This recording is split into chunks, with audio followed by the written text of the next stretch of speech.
Okay, so as I mentioned, we haven't even listened to any of this thing yet.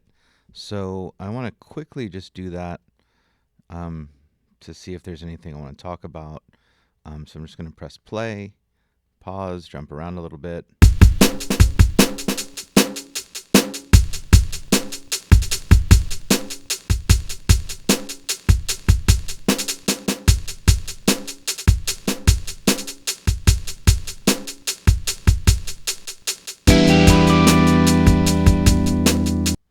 All right, we're going to start with the fact that it's super loud. Although it did hit the red, but it's not like booming it yet. Although not all the instruments are in. Let's kind of check this section out a little bit. The bottom of the sea.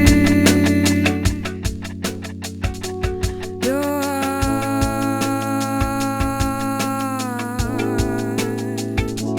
they turn me. Your eyes.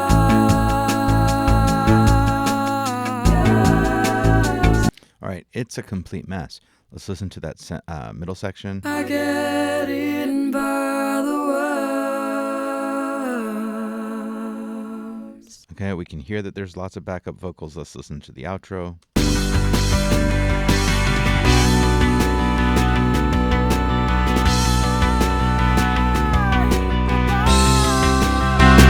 Okay, I'm going to stop because my ears are bleeding already.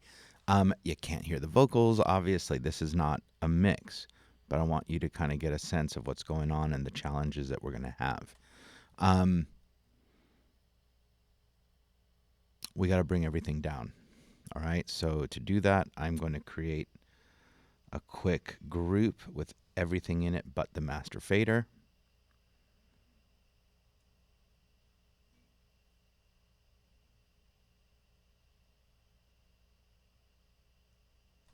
Notice that because the folders are not open,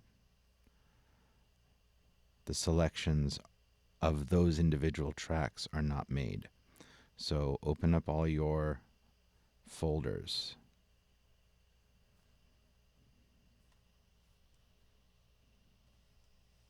Group. There you go. Everything but the master fader. Okay. Bring everything down. Turn off your group. I'm going to put my folders back to 0.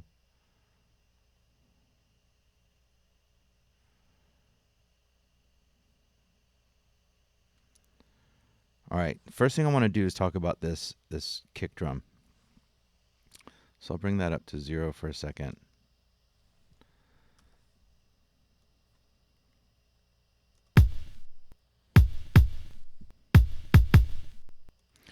I hope you can hear those clicks at the end of each one of those.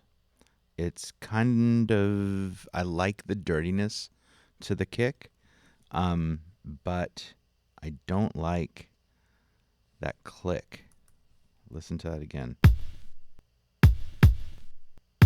It's like really late in the tail, and it's really annoying.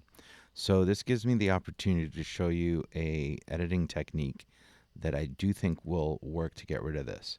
So if you highlight the entire track, this is called strip silence. Under edit, if you go to strip silence, you'll see that you can select based on a threshold to do some cuts. I'm going to choose to do it because that click's not going to kill us. For example, I don't think on a short, repeat that it has the time to click. So it's really like here that it's going to click. Let's see if we can get down. Yeah, there we go. Let's do that. Okay. It happens for me to be minus 32 dB. I'm not sure that that's going to translate perfectly. I'm going to hit strip. Let's listen to some of that kick drum now.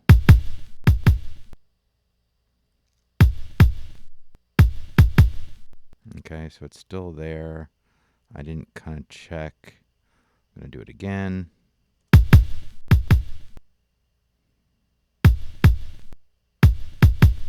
Okay, so notice that we have a new click. And that is because of what came, the edits that are happening after, at each breakpoint.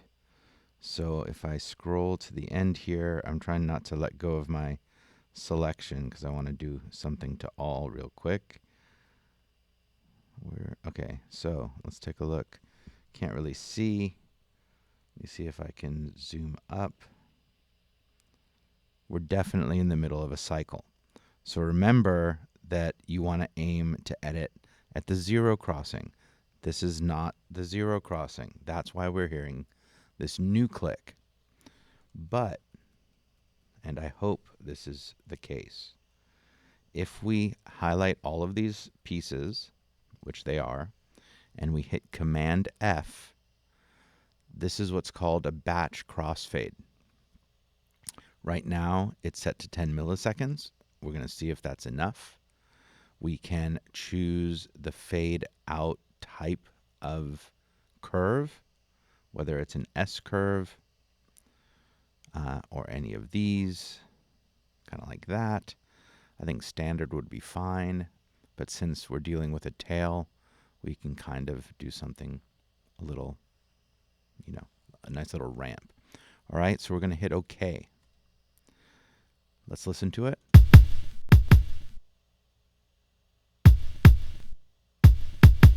All right, so we no longer have the click.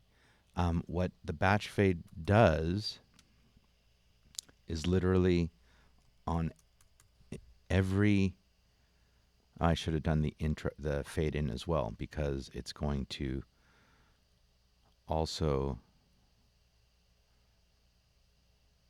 who knew it would be so long until there was another kick drum. It's also going to fade in. But these are very inaudible, so this is primarily just to get rid of those clicks. Okay, still super noisy. You could say you don't really like it. That's fine. Why don't I hear this one? Oh, because the volume's down. Okay, so we cleaned up that one kick drum.